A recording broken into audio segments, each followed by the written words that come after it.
ஆவதும் பரத்துள்ளே, அழிவதும் பரத்துள்ளே, போவதும் பரத்துள்ளே, புகுவதும் பரத்துள்ளே, தேவரும் பரத்துள்ளே, திசைகளும் பரத்துள்ளே, யாவரும் பரத்துள்ளே, யானும் அப்பரத்துள்ளே. அனைவருக்கும் இனிய காலை வணக்கங்கள். குரு நாடி ஜோதிட நிலையம், வைத்தீஸ்வரன் கோவில், பாரம்பரிய கணித ஜோதிடர் மற்றும் நாடி ஜோதிடர் ஜெய செல்வ கணபதி. இன்றைய நாள் நம்மளுடைய ஆதிசக்தி, மகாசக்தி, பராசக்தின்னு நம்ம சொல்றோம். அந்த பராசக்தினா பரம்பொருள், மூலப்பொருள் அப்படின்னு சொல்றதுதான். அண்டம், பிறகு பேரண்டம். அந்த பேரண்டம் என்பதுதான் பரபிரம்மம் அப்படின்னு நம்ம சொல்றது. பரபிரம்மம், அந்த பரபிரம்மத்திற்கு உண்டான வழிபாடு தினம் தான் இன்று. நாம நம்மளை படைத்த பிரபஞ்சத்துக்கு வழிபாடு செய்யணும்.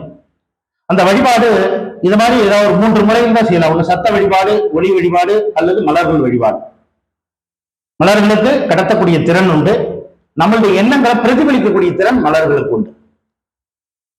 அதனாலதான் பெண்கள் தலையில மலர் சூடுவது அதுக்கு தான், அழகுக்கு அல்ல. ஆணை விட பெண்ணுக்கு ஆற்றல் அதிகம். அதனாலதான் தலையில மலர்கள் சூடுவது. அது அழகுக்குன்னு சொல்றாங்க, அப்படி கிடையாது. ஒவ்வொரு மலர்களுக்கும் ஒவ்வொரு தனித்தன்மை இருக்கு.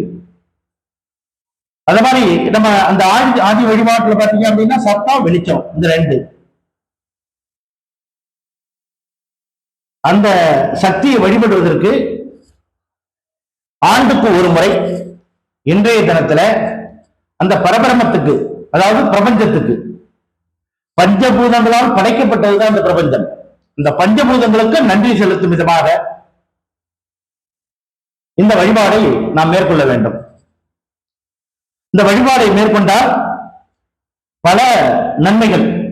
எதிர்மறை எண்ணங்கள் விலகும், நேர்மறை எண்ணங்களை கொடுக்கும். இறையை உணரக்கூடியது, அறிதல் கிடையாது. அறிதல் இறைவனை அறிய முடியாது, உணரதான் முடியும். உணர்தல், அந்த உணர்தலுக்கு பிரபஞ்சத்துடைய தொடர்பினை நமக்கு ஏற்படணும். ஏற்பட்டால்தான் நாம இறையை உணர முடியும். நம்மளுடைய பிறவி பிணி நீங்கணும் அப்படின்னா இறையை உணர வேண்டும். அதை இளமையிலே, முதுமையில் இளமையில அதாவது இறையை உணர்வதை விட இளமையிலே இறையை உணர்வது மிக சிறப்பானது. பிரம்மா அப்படின்னு சொன்னாலே பிரம்மாண்டமான இந்த பேரண்டம் தான் நம்ம பிரம்மம் அப்படின்னு சொல்றோம். அதில் தான் எல்லாமே, இந்த பொருட்கள், ஆற்றல், உயிர்கள் எல்லாத்தையுமே படைத்தது அதுதான்.